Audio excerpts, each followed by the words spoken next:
Hey there, everybody, and welcome to this presentation on behavior modification basics. I'm your host, Dr. Dawn-Elise Snipes. Now, as the name implies, by the time we're finished with this hour presentation, you're certainly not going to be an expert on behavior modification, but you will have an understanding of some of the very useful and interesting tools that behavior modification contributes to our counseling toolbox. So we're going to start out by defining behavior modification and exploring how behavior modification can be useful. And then we'll go on to learning the basic behavior modification terms. Now, there's a lot of terms I'm not covering today, but I'm going to hit the highlights. So why do we care? Well, behavior modification principles will help you understand some of the reasons that people act and react the way they do. And by understanding what triggers, rewards, as well as discourages their behavior, we are able to create a better intervention plan and relapse prevention plan. Traditional or strict behavior modification can be quite useful in simplifying the stimulus and the reaction. You look for what triggers a behavior and the behavior that is caused. It relies on observable behaviors and doesn't get all concerned, if you will, with the inner workings like feelings and thoughts. We're really focusing on stimulus and response.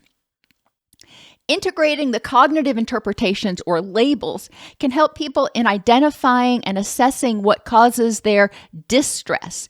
Behaviorists would really look at the excitatory response, what triggers their HPA axis. Understanding what causes feelings and reactions can also give people a greater sense of personal empowerment. They no longer feel like these feelings or these behaviors come from out of nowhere. It's like, oh, okay, this makes sense. I may not like it, but it makes sense and I can take steps to address it. Organisms learn behavior through direct and observational reinforcement and correction. So direct reinforcement is when you do something and there is a reward that is provided. Observational is when you see somebody else do something and they get a reward and you're like, hey, I want to do that because I want that reward. One of the easiest examples to really think about is puppies. When puppies are raised in a litter, they learn appropriate behavior, if you will. And we find that a lot of puppies that were orphaned tend to have more difficulty learning appropriate behavior, playing appropriately, not biting too hard, etc. So in this example, puppy number 1 tackles puppy number 2. Puppy number 2 is like, oh, that's a threat. Even if they're playing, it's like, oh, no, you didn't, puppy number 1. Puppy number 2 responds by tackling puppy number 1. He comes back, so there's a counter threat. So both of them have their little puppy adrenaline going right now. The puppy that dominates receives a dopamine surge that reinforces the prior behaviors. He's like, ooh, I won. I want to do that again. If puppy number 1 plays too rough, puppy number 2 will either become more aggressive or leave. Either way, puppy number 1 is punished. So there's that boundary, there's that line where they're playing and one wins and one loses and it's like, okay, we'll play again. But if puppy number 1 just continuously plays too rough, then puppy number 2 ain't going to play that. He's going to go run and hide behind mom. And that's not rewarding for puppy number 1. He wants to play. It's not that he wants to dominate. He wants to play. In addition to direct and observational learning, humans learn to label certain internal experiences with feeling words. Obviously, dogs don't, puppies don't, but humans do. So we apply labels to certain sensory states that we are experiencing, like angry or scared, so fight or flee. Both of those are adrenaline, HPA axis oriented survival responses. And happy feels different. I mean, think about how you feel in your body, what your symptoms are when you're angry, when you're scared, when you're happy. They are fundamentally different. So let's look at some examples. Sally goes to a pet store. A puppy comes out, sits on her lap, and puts its head on her leg. This contact usually creates the release of dopamine, endorphins, and oxytocin, which are all reward chemicals. And Sally labels this as happy. It's like, oh, this makes me happy. But what if Sally had previously had a threatening experience with a dog? When she saw it, her body would be like responding like she was back in that situation again. It would start secreting cortisol and adrenaline and kicking off the fight or flight reaction. Even if it is a puppy, maybe she is generalized to that extent that any dog is just terrifying her, and she would label that as fear. Each day, we encounter things that we label as either benign or anxiety provoking or anger provoking or something else. We have feelings. We may not intentionally think about, oh, that made me feel XYZ, but we're labeling it. And as we label it, it gets filed, if you will, into those particular memory banks. It's important to remember, though, that context is key. The stimuli that are involved are important because you can have an excitatory response and label it fear or anger or exhilaration. Let's look at this. Sally goes on a roller coaster at the amusement park. If you've been on a roller coaster, you know that your innate brain, you start going down that hill, even though you're strapped in it, however fast you're going, really stinking fast, it's terrifying. But some people label that as exhilaration. Other people label it as terror, but I digress. Sally, later on, another day, is driving on icy roads and starts skidding out of control. Now, we still have this same sort of free fall thing going on. It's a similar sort of situation. Both trigger the stress response, but on the roller coaster, Sally's getting on it and she feels safe. She feels like, okay, the tracks are there, the harness is there, the person operating this is trained, it's been inspected, I feel safe. So even though she has that innate stress response when they're going down that hill or going upside down, which is not what humans are supposed to do, she doesn't feel a bad terror, if you will. She may feel terror, but she labels it as exhilaration. And it's hard for me to kind of explain that. But if you've been on a roller coaster, you know it's not terror like, oh my gosh, I never want to do that again. It's like, ooh, what a rush. If she's skidding out of control when she's driving, on the other hand, there are no tracks, there are no harnesses. Well, she's got that little seat belt, but you don't feel very safe when you're skidding out of control on an icy road and you feel unsafe and disempowered and out of control. That she labels as terror. So it's important to recognize that both of those situations are going to trigger a very similar physiological response, but because of the stimuli involved, because of the other factors, the context, one is labeled exhilaration and the other is labeled terror. So some summary points here. The HPA axis, our stress response system, can be interpreted as euphoria or terror based on the circumstances. Stimuli associated with the situation will be encoded with that assigned label. So think about when she's skidding on that icy road. Think about all the stimuli associated with that event. She was driving. In the future, after this event, she may be like, I'm not really sure I want to drive again. Or the car. Maybe in a car with snow tires and four-wheel drive, she feels very comfortable. But in a car that doesn't have those things, she doesn't. So she learned that if you're driving on an icy road without these things, dangerous. The speed. Maybe in the future when she's driving on icy roads, she ain't going to go more than 10 miles an hour.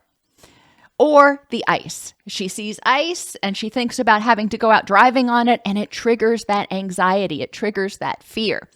So all of those things are associated with that. And potentially even the place, wherever it happened, when she drives past it, that memory is going to be triggered.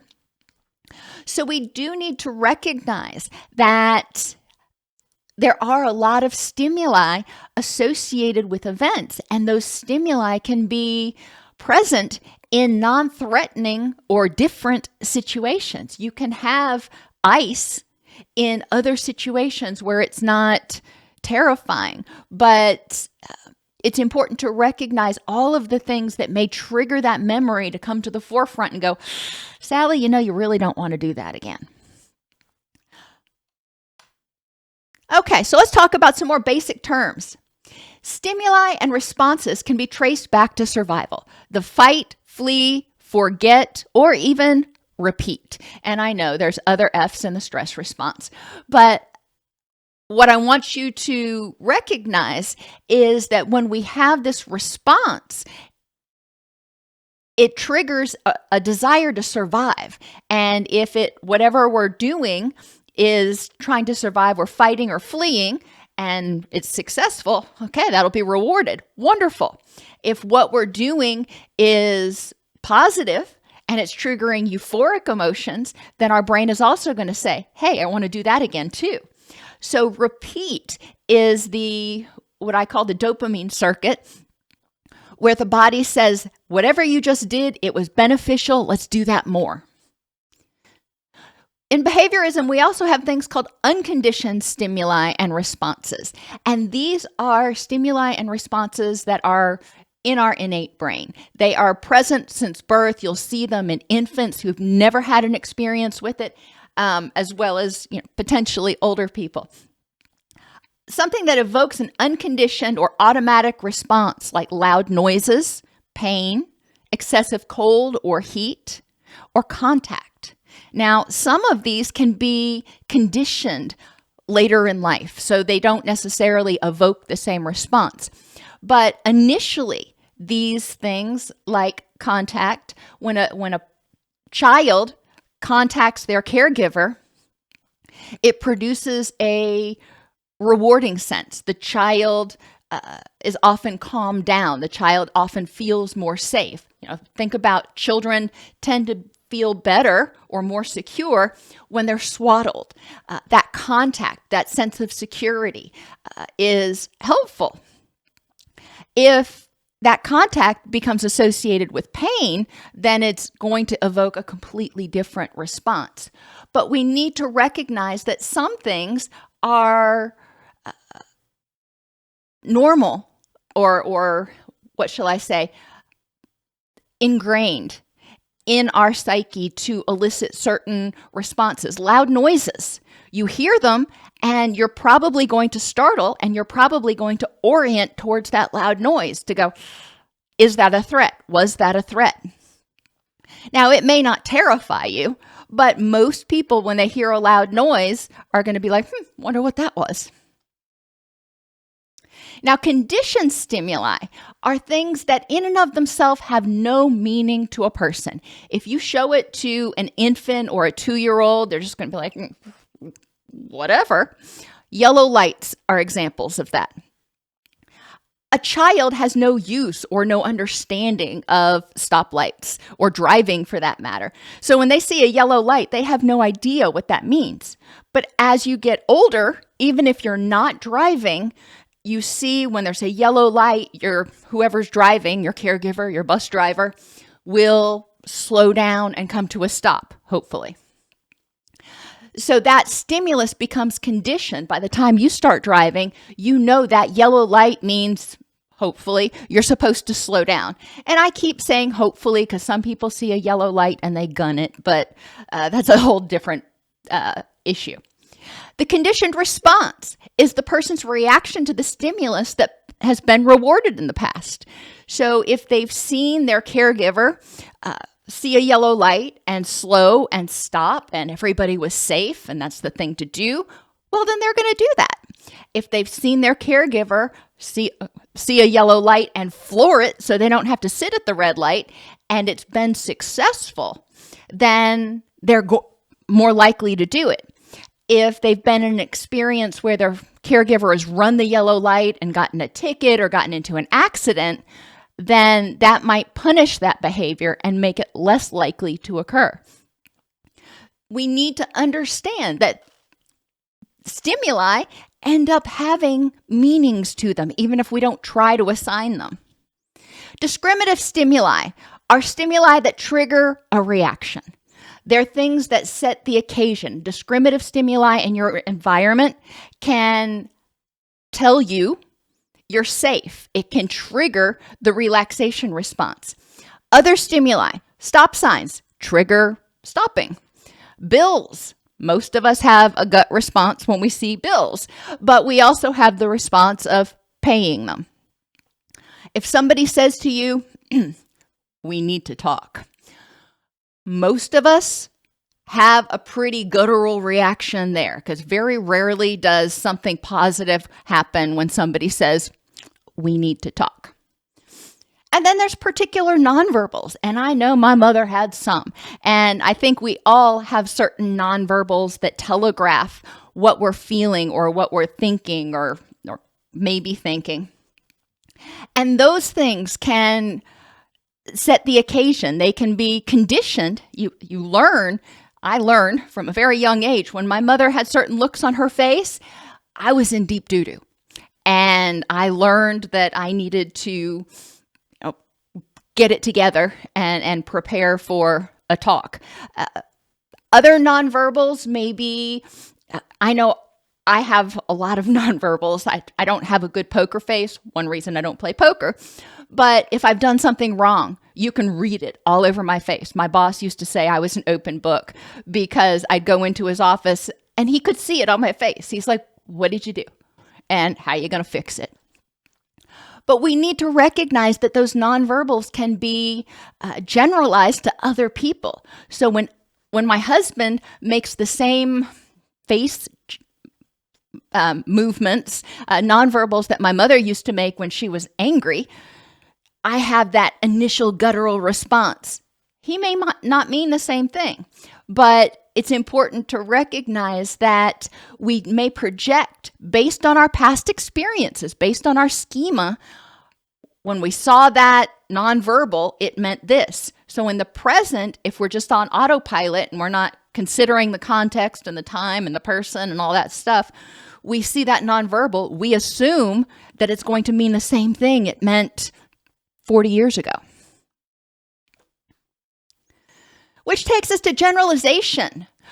When people have an experience, whether it is extremely positive or extremely negative or painful, we tend to generalize. Instead of saying this particular situation at this particular time was unpleasant, it becomes much more global than that. And that is our brain's way of protecting us. Instead of saying it was this particular dog that got lost on this particular day and it had been beaten by its owners or something, so it already had a fear of humans, that's a very specific situation. However, a lot of times we don't know what caused certain behaviors or reactions from other organisms. So we generalize because we're not sure which ones are going to respond with anger and which ones are going to respond positively. So someone may have a bad interaction with a dog and start believing all dogs are dangerous, or all particular type of dog. I'm not going to name them because I don't want to pathologize any particular type of dog, but all types of dogs are dangerous. And it's important for us as clinicians to help people examine that overgeneralization and say, okay, are there any exceptions to that? Have you ever met a dog that wasn't dangerous? Do you have any exceptions or examples of dogs who haven't been dangerous? So finding an exception can help address that cognitive distortion. Other generalizations or overgeneralizations, if you've been betrayed by people, one person or more than one person, you may start to believe that nobody can be trusted. That's an overgeneralization. So it's important to look for the exceptions. Are there examples of people who can be trusted, and what is different about them compared to the people who can't be trusted? So let's look at what's similar and what's different between the two so you can start discriminating. And learned helplessness leaves a person to feel that no matter what they do, they are going to be unsafe or in pain. And a lot of people who come to counseling have gotten to that point where they're right on the verge of feeling helpless and hopeless because they feel like they've tried, quote, everything. Learned helplessness is a response that occurs when people have tried and failed.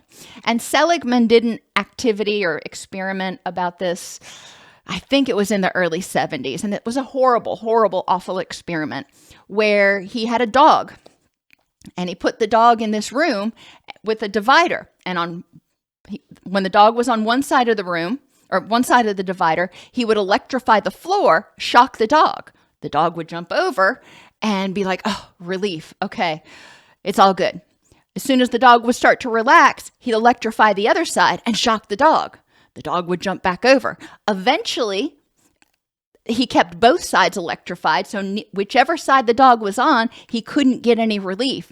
So the dog eventually just laid down and took it. And that is awful. That's barbaric. However, think about yourself as that dog. Have you ever been in a situation where you made a change and you thought it was going to work and then it wasn't working? So you went back and that wasn't working.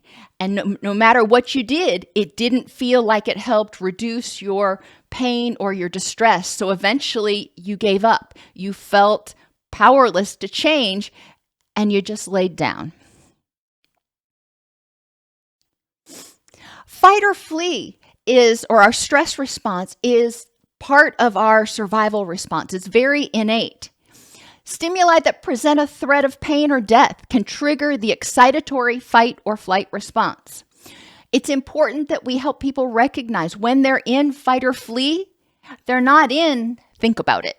They're not in their wise mind. They're in just autopilot, get me out of here sort of mindset. It's really helpful for people in those situations to identify the threat and if it's actually a threat in that context at that time. So if something happens, it triggers their stress response. It's like, okay, am I safe? Is there an imminent threat to my health and well-being? If there is, well, then get the heck out of there. If there isn't, and a lot of times the person will recognize, okay, it's not imminent. Okay. So then engage in distress tolerance skills. If the person is not in imminent danger, encouraging them to engage their distress tolerance skills so they can get into their wise mind, so they can think using their executive functioning, they can think more clearly about the best response to that situation at that time. And encourage them once they're in their wise mind, instead of looking at that situation globally. Explore what aspects of the situation were controllable. Maybe going into this meeting where they completely lost their temper and blew up at the boss, not a good thing. Maybe leading up to that, they hadn't slept well and they got up late and they skipped breakfast, so they were hungry, they were tired, they were already frazzled. So those were all vulnerabilities that they could have mitigated prior to going into that meeting, or they could have recognized going into that meeting, hey, I've got a short fuse today. I need to figure out which tools I can use in order to keep a lid on it, if you will. Recognizing they're more vulnerable and taking steps. And recognizing what responses they had at their disposal. Obviously, blowing up at the boss was one, but what other responses did they have at their disposal? Maybe writing down their thoughts when they got angry and setting a meeting with the boss afterwards. There are a variety of different responses, but we want to encourage people to, when they're in their wise mind, to reflect on what were my options in this particular situation. That way, when they encounter that situation in the future, they feel more empowered. They feel like they've got more resources to deal with. And they need to explore what parts of the situation were uncontrollable. And that's things like other people's behavior. Somebody cuts you off in traffic. What can you control? What can't you control? You can't keep them from cutting other people off. You can't control their behavior. You can control yours. Mindfulness can help people identify positive stimuli that they can add to their environment or even notice in their environment. Those positive stimuli increase dopamine, increase serotonin, increase endorphins, and that helps people feel happy, or what we generally call happy. Negative stimuli, these are stimuli that produce a feeling of fear or disempowerment or unsafeness. And that triggers the fight or flight response. It triggers cortisol. It triggers adrenaline and that fight or flight.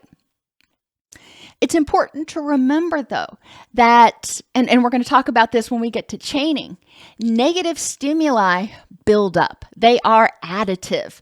So when people have a lot of little things happen throughout the day, they can have one big explosion at the end, and then they're like, that situation did not warrant that level of reaction. Where did that come from?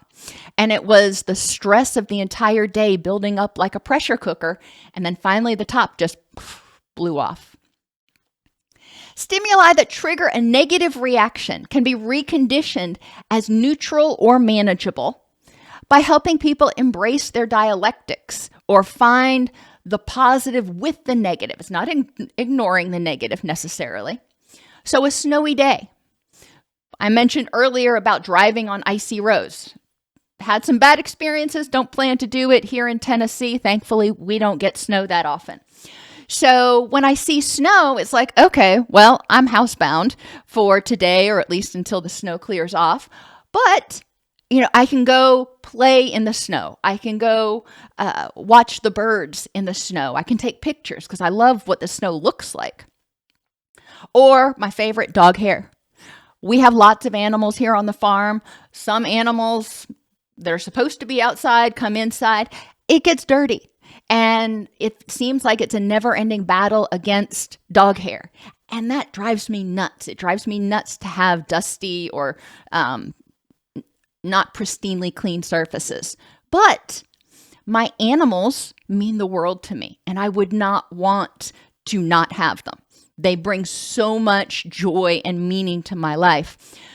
So I embrace the dog hair, because if I didn't have the dog hair, it means I wouldn't have the dogs, and that would be devastating to me. We can also encourage people to be psychologically flexible and recognize what is worth their energy. Is using my energy to get upset about this going to help me move toward my rich and meaningful life? Or is it going to steal energy I could use to move toward my rich and meaningful life and make me actually move backwards, make me move further away from being the person I want to be? And we can encourage them to use distress tolerance skills, because sometimes stimuli that trigger a negative reaction are freaking unpleasant. And there's no sense sugarcoating them. Getting a shot, for example, not somebody's favorite thing to do. However, the feeling, the anxiety, the anger, whatever that feeling is, it doesn't have to feel overpowering. Using those distress tolerance skills, people can develop the sense that while it's unpleasant, those feelings are not going to destroy them. They're not going to overtake them. So it doesn't make it completely neutral, but it makes it so it doesn't feel so overwhelming and overpowering. I encourage people to add and notice positive stimuli in the environment. This goes along with mindfulness. But when we feel safe and empowered and happy, we tend to be a lot more buffered against stress. We're not as vulnerable to distress. So I encourage people to include in their environment safety triggers. When you look around your environment, is there anything that makes you feel unsafe? If so, what can you do to make yourself feel safe? Like at night, if it makes you feel unsafe having your blinds wide open, pull the blinds down. So you're looking around, and the safety trigger is, nobody can see in here. Nobody can see me walking around. I'm safe. Empowerment triggers. I encourage people to have triggers that they can look at every day and go, you know what? I've got power. I am not powerless. A rich and meaningful life collage, and I've talked about that in other videos, but basically a collage that shows all of the things, people, experiences that are important in your rich and meaningful life that you can look at and go, yeah, I've got that. I've got that. I've got that. Still working on that.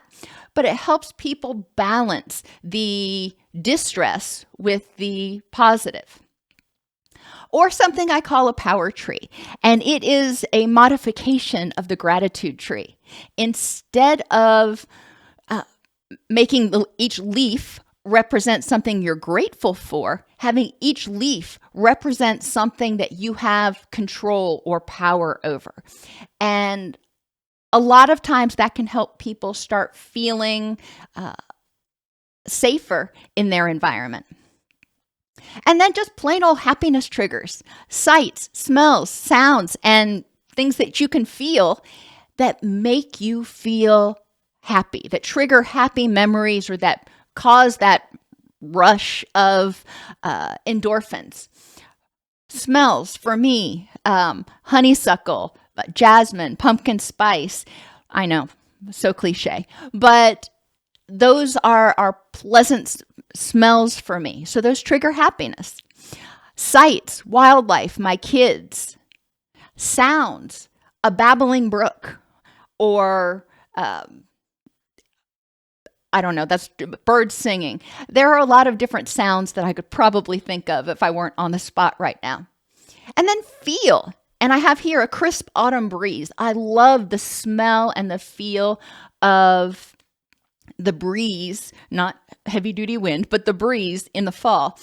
So that's one of those things. I like the feeling of sun on my skin when I walk outside and I feel the warmth of the sun. I like that feeling and it makes me happy. I like the feeling of certain types of material.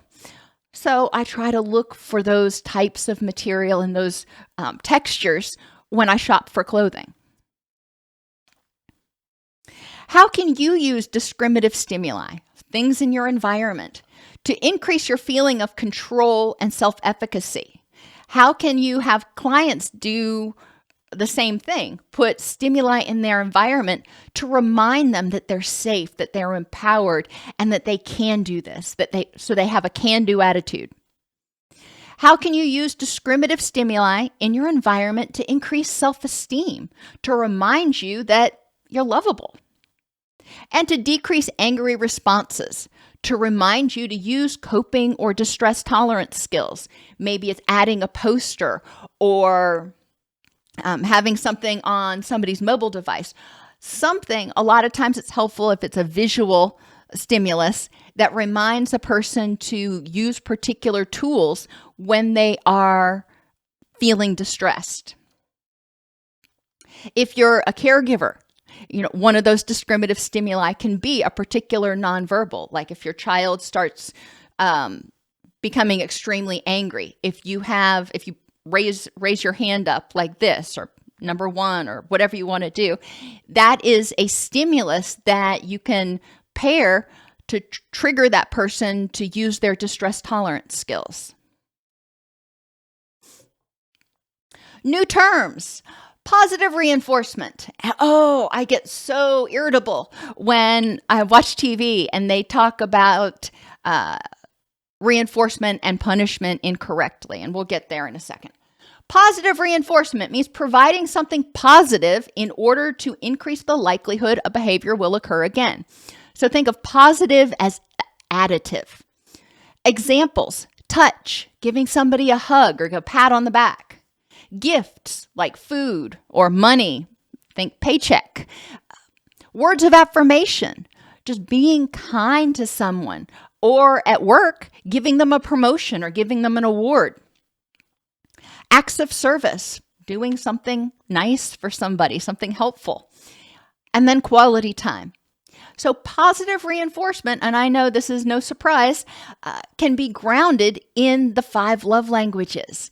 We want to recognize that what is reinforcing, what is rewarding to you may not be rewarding to somebody else. So we need to recognize and use the reinforcers, the rewards that are reinforcing to that person. So that person feels rewarded whenever they get the reinforcement. So what can be added that is rewarding and helpful for that person?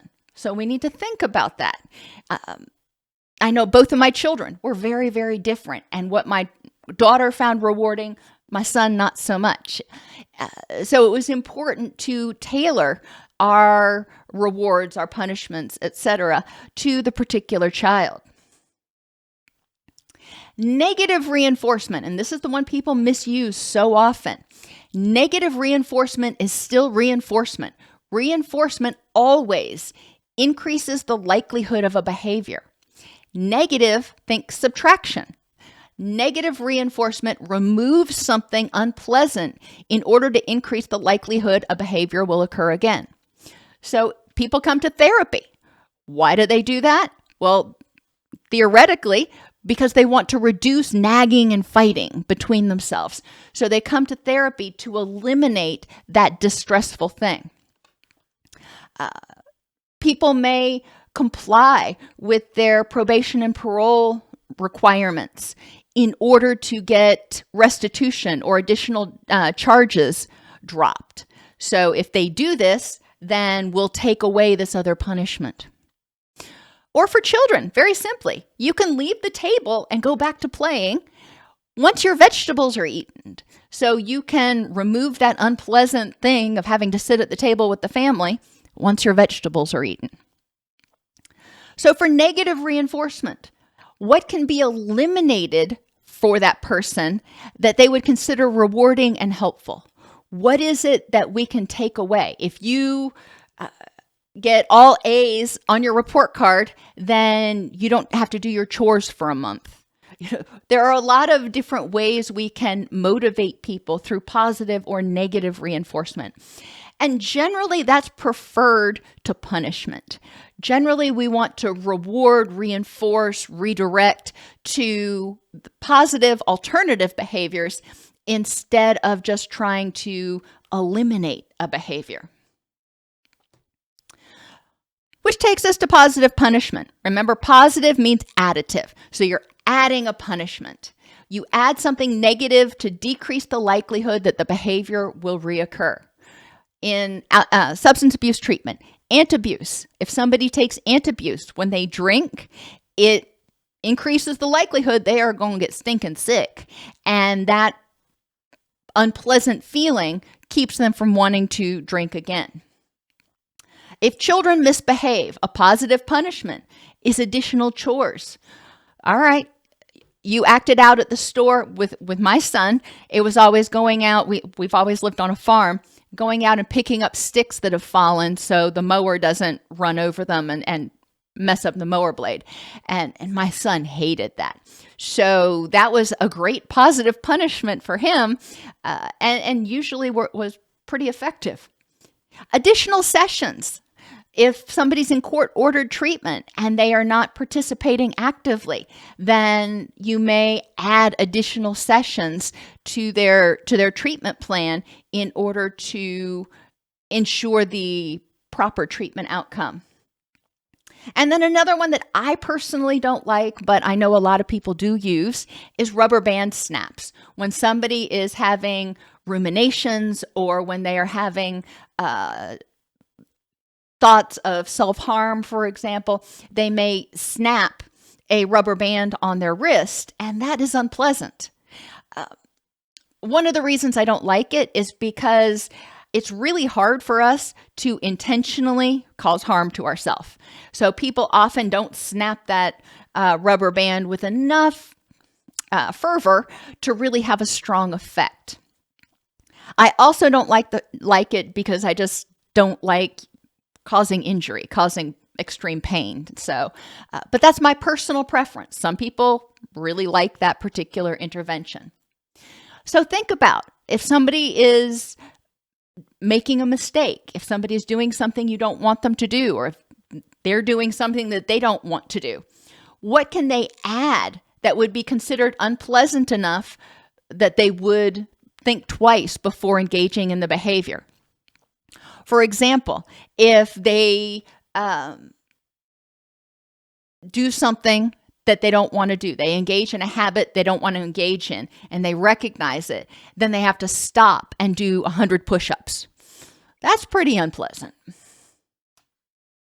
Negative punishment. And again, you're like, well, all punishment is negative. What we're talking about here is taking away, subtracting. So negative punishment means taking away something positive to decrease the likelihood a behavior will reoccur. So you can take away somebody's freedom. You can take away somebody's money. You can take away their relationship, or even set boundaries to stop a behavior. You can say, all right, and this is where that tough love comes in. I love you and I want to be supportive of you. However, I will not reward that behavior. I will not rescue you and enable that behavior. I'm going to set my boundaries here. This is what I will do. This is what I won't do. And so that removes that enabling behavior. And you can remove people's control or their power. And this is more true with children in particular, where it's like, okay, you don't have a choice about this anymore. You have to do it. So thinking again in terms of punishments, what could be eliminated that we would be considered unpleasant? What can you eliminate that would be punishing? And I already covered most of them: freedom, money, relationships, control, and power. When kids get grounded, they're not allowed to use the phone. Well, you're cutting off their lifeline to their friends. I guess it's more complex than that now with the internet, but I digress. It's also important to remember, you can't just eliminate a behavior. If you just eliminate behaviors, eventually you've got this organism, child, puppy, cat, whatever, you've got this organism that's afraid to do anything. So they just sit there. They're like, I'm afraid if I do anything that I'm going to get punished, which is why it's often better to reward and redirect. What are they going to do instead? If they're not going to drink alcohol, what are they going to do instead? If they're not going to scream and throw a temper tantrum, what are they going to do instead? The more rewards that can be gained, the stronger the motivation to repeat the behavior. And I did a video on the 5 different types of motivation. Physical. How does it make you feel physically better, give you more energy, less pain?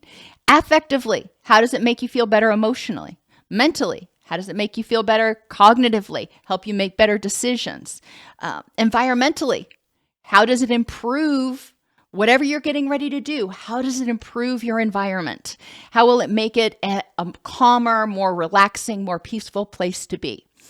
And relationally, how does whatever you're getting ready to do improve your relationships? So when you look at those dimensions of motivation, you say, okay, let's look not just at the new behavior and try to convince ourselves why we want to do that, but let's look at the old behavior. We need to understand what was motivating and maintaining the current behavior, because there were rewards. You don't do something unless it's rewarding, unless it's reinforcing. So we need to examine what was the benefit to the old behavior or the current behavior that you want to change. We need to address these things and make them less rewarding. What were the drawbacks to the current behavior? Why do you want to change? All right, put that in there. And then we need to look at the new behavior and then say, what are the benefits of change? What are the benefits of this new behavior? And then we need to look at the drawbacks. What might be a problem or about this new behavior? Maybe it increases your anxiety. Maybe you will experience rejection. What are some of the potential drawbacks? And we need to plan for that and minimize those drawbacks or plan on ways to deal with them if they occur. Social withdrawal is a perfect example. We see this in a lot of different mental health diagnoses.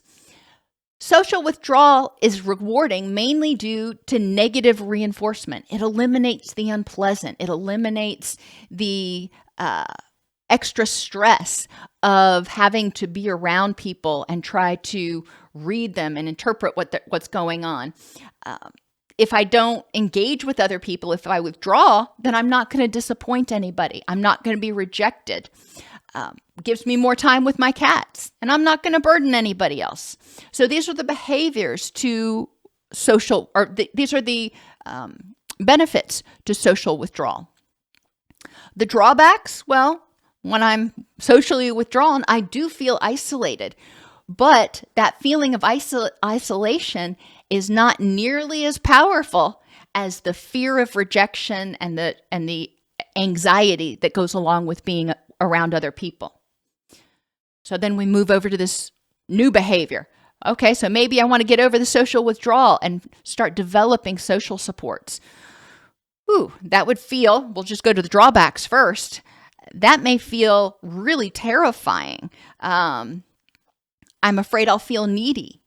I'm afraid not everybody is going to understand my rejection sensitivity. And I'm afraid that I will be rejected or disappointed by some people. And guess what? That's a real possibility because ain't nobody going to be liked by everybody all the time. So in treatment, what I would do is sit down with people and I'd say, okay, let's look at those drawbacks. Those are, very realistic fears. What's your plan for how to deal with them? And we need to talk about what each one of those things mean. And then examining the benefits of the new behavior, the benefits of social support. Well, they may be able to help me buffer against stress if I had somebody I could talk to. It may help increase positive neurotransmitters because I'm getting interaction and oxytocin. And maybe it can even help me achieve my work goals because I can connect with people who can help me succeed. I don't know, just brainstorming. But this is an activity you can do with clients to explore the benefits and drawbacks and help identify punishments and reinforcers. We want to increase those reinforcers, identify anything that might end up being punishing or painful, and figure out how to address it. We may not be able to eliminate it, but how can we address it so it's less painful, less punishing? Emotional eating, another example. Benefits of emotional eating. If you love food, it can be comforting because it releases dopamine and endorphins and serotonin, and it's easily available. It's socially accepted. There's a lot of benefits, if you will. Drawbacks. The person may say, well, when I emotionally eat, I gain more weight, I feel bloated. The problem is still there, even though I may feel better for a minute. If I eat late at night, it disrupts my sleep, and then I start getting embarrassed to eat in front of other people. Okay, those are clearly drawbacks. But obviously, those drawbacks, again, aren't powerful enough to stop the behavior right now. So we need to figure out how can we make stopping emotional eating more rewarding, more powerful. New mindfulness behaviors. Well, the benefits, if I start becoming more mindful in my eating, then I will start to learn how to eat when I'm hungry. I can enjoy my food when I eat instead of just wolfing it down. I can learn how to identify the underlying problem and start to address it, and I can start to break bad habits. The drawbacks to these mindfulness behaviors, they're not as satisfying. If I really want to eat, if I really want to eat that pain, eat that emotion, then it may feel very frustrating to not be able to do that, to not allow myself to do that. So we need to explore, what are you going to do instead? Being mindful is one thing, but you've also got to figure out The food was helping promote feelings of positivity and relaxation. So what could you do instead of eating to promote those feelings of positivity and relaxation in addition to being mindful? Behavior strain is the point at which the reinforcement or punishment is no longer effective. This is impacted by age, cognitive development, and the strength of the reinforcement or punishment. So if you give a 2-year-old a task and you say, if you complete that task, then at the end of the week, I will give you a reward. That ain't going to cut it. 2-year-olds need rewards a lot more frequently. They need rewards at least daily in order to maintain that behavior because they'll undergo behavior strain. Now, a 12-year-old, on the other hand, you can say, if you do all your chores this week, then at the end of the week, I will give you your allowance. That is generally a reasonable period of time. As adults, we go to work, and same thing for our paychecks. If we had to wait 3 months to get paid, we may not be real motivated to go into work. But if we know we're going to get paid every week or every other week, then that we know that reinforcement is there, and we get that paycheck and we're like, all right, this is why I'm doing this. Smaller, more frequent rewards for completion of smaller goals are important. So provide rapid benefits. If you have incremental goals, baby steps, whatever you want to call them, then the person achieves that goal, gets a reward, gets a little dopamine and endorphin rush, increases the motivation, they're ready to try the next thing. Rapid cycle change. An extinction burst is a temporary increase in a behavior when rewards are absent or insufficient. So think about a child in a store that sees candy they want, and they're like, oh, I want that candy. And the caregiver says, no, you can't have the candy. And the child gets louder, I want it. The caregiver says, no. And the child starts throwing an all-out tantrum in order to get the candy. Why, I want the candy. Well, that's the extinction burst. At this point, the reward of the candy is sufficient to balance out the effort that's being exerted to get that candy. But at a certain point, the candy ain't going to be worth the effort. It's like, that, okay, fine, you win. But if you reward the extinction burst, if you reward the increase in behavior, then the organism, the child, learns that, hey, all I've got to do is throw a big enough tantrum and I'll get my own way. So oftentimes we see an extinction burst before we start to see compliance. The behavior ceases when the demands or costs of the behavior exceed the potential reward. So if somebody is at a job and they are working their butt off because they want to get a promotion, and they keep getting passed over for that promotion, at a certain point, the person's not going to work as hard because it's like, well, I'm not going to get my goal, so why should I? There's no motivation. Same thing if whatever the person's doing to feel better or get their way, at a certain point, the effort isn't worth it. It's like, fine, you can have your own way. It's just not worth me putting any more effort into it. The Premack principle, love this one. It means contingently pairing something undesirable with something desirable, like folding laundry with watching television. You can't watch television unless you're folding laundry or all the laundry is done. Exercise with socialization, or work with coffee. You can't have the positive unless you're doing the negative. Behavior substitution or response prevention is another key feature.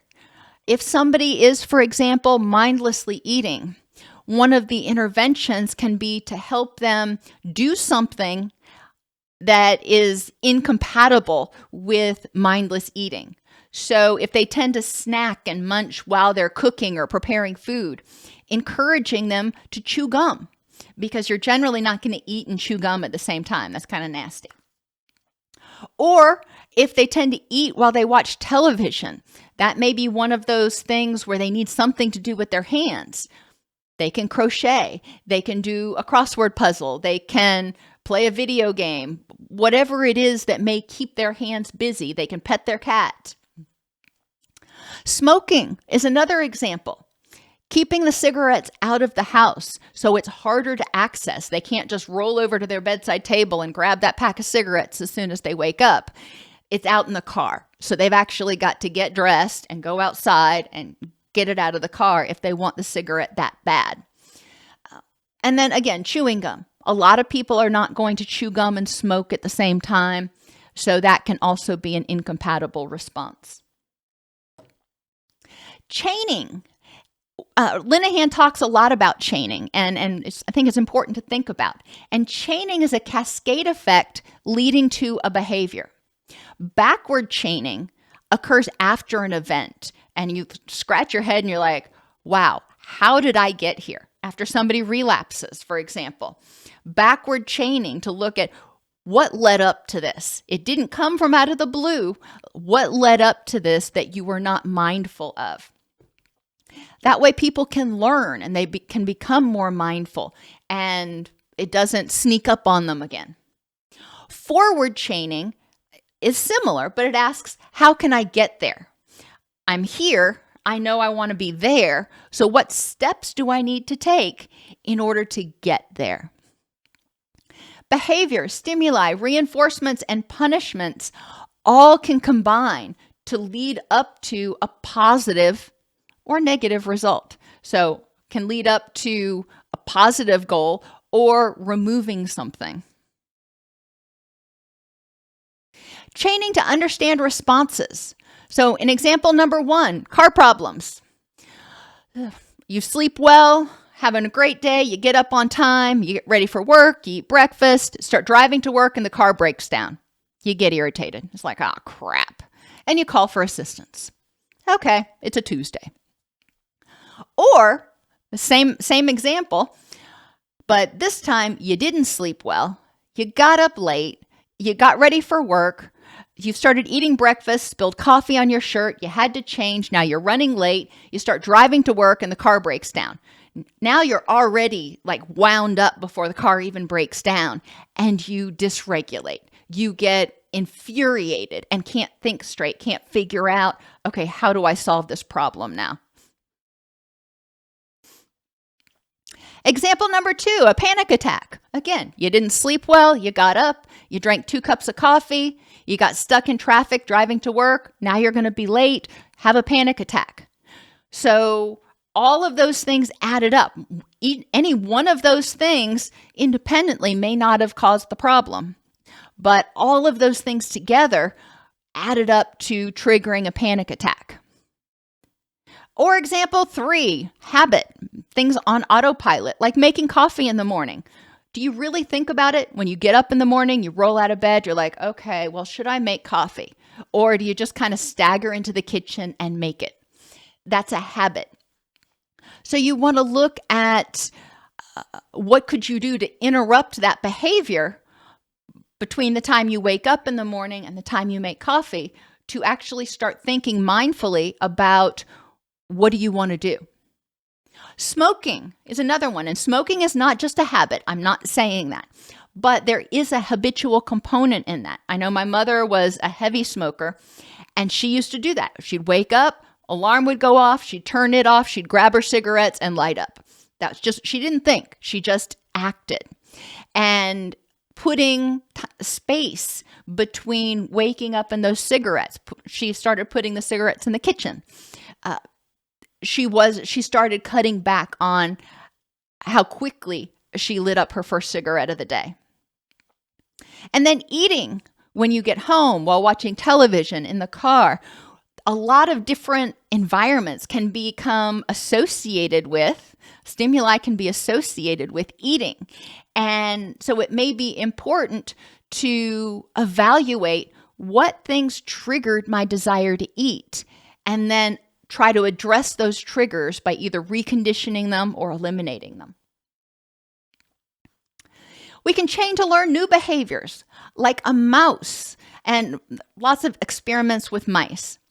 When you do an experiment with animals, unfortunately, they have to be hungry. And that is one of the preeminent characteristics. We don't cause them pain anymore, thankfully, or at least hopefully not. I don't want to know if we do. But you start out with an animal that's hungry, that's food motivated. So this hungry mouse is put into the maze. The mouse smells the cheese. That smell is the stimulus. The mouse is like, oh, I'm hungry. I smell cheese. I'm all over it. So the mouse seeks out the cheese. He turns right and there's a corridor. The cheese smell gets stronger.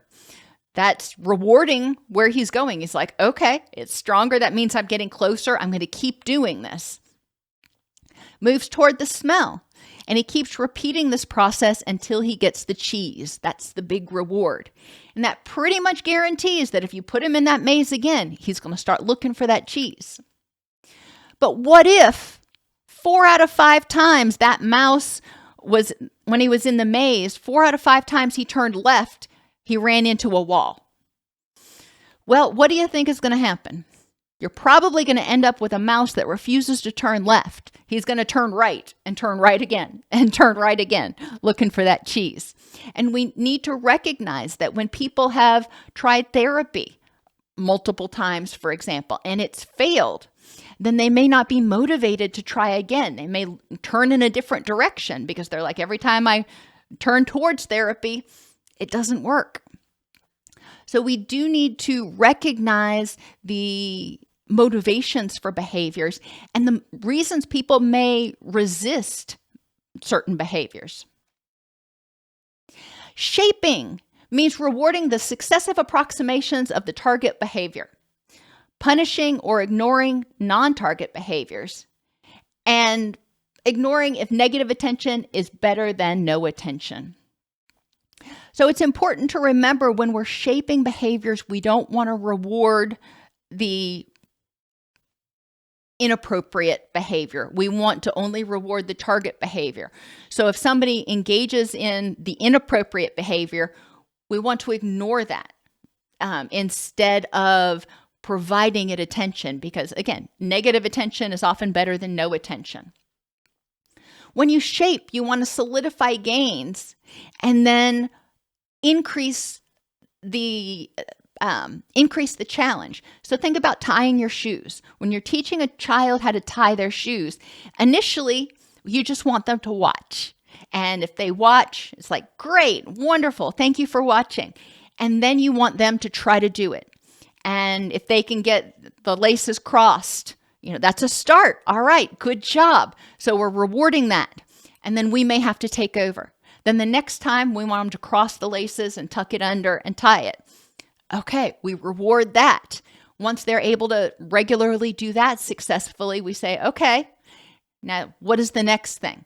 In order to get the reward, now you've got to make the rabbit ear. And then once they can do that reliably, now the rabbit has to go around the tree or whatever analogy you use. But shaping means looking for progress, scaffolding, gradual movement toward successful completion of the behavior. Maybe they can't do the thing from beginning to end all by themselves the first time, or maybe even the first 10 times. That's fine. Let them do what they can and then help them after that. And then encourage them to do a little bit more the next time and a little bit more the next time. So our dog Brewster, he's a boxer. He's about 85 pounds. When he meets me at the door, he is so excited, and that's often not helpful. So ideally, I want him to meet me at the door quietly and sitting down. Target behavior 1, if I can just get into the room, into the house without him jumping on me, that would make me really happy. Once I get to that point where I can reliably get into the house and he doesn't jump on me, then I want to get into the house, him not jump on me, and he sits on command. So I walk in, I open the door, and I say, sit, and he does it. Oh my gosh, how wonderful would that be? And then target behavior 3 is sitting when I walk in without a command. So he learns eventually that when he sees me coming up the walkway, he should come to the front door. That's fine. Sit down and quietly wait for me to open the door. So that would be successive approximations. In emotional dysregulation, we see a lot of people struggle with managing that, and it is not an easy issue to manage. So again, let's look at some steps that we might take. First step, new behavior 1. The person dysregulates. All right, it happened.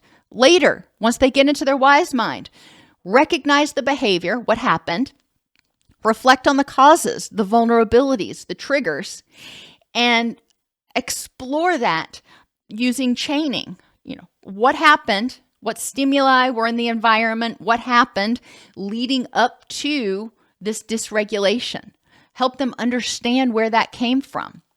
All right, so they're gaining an understanding. That's good.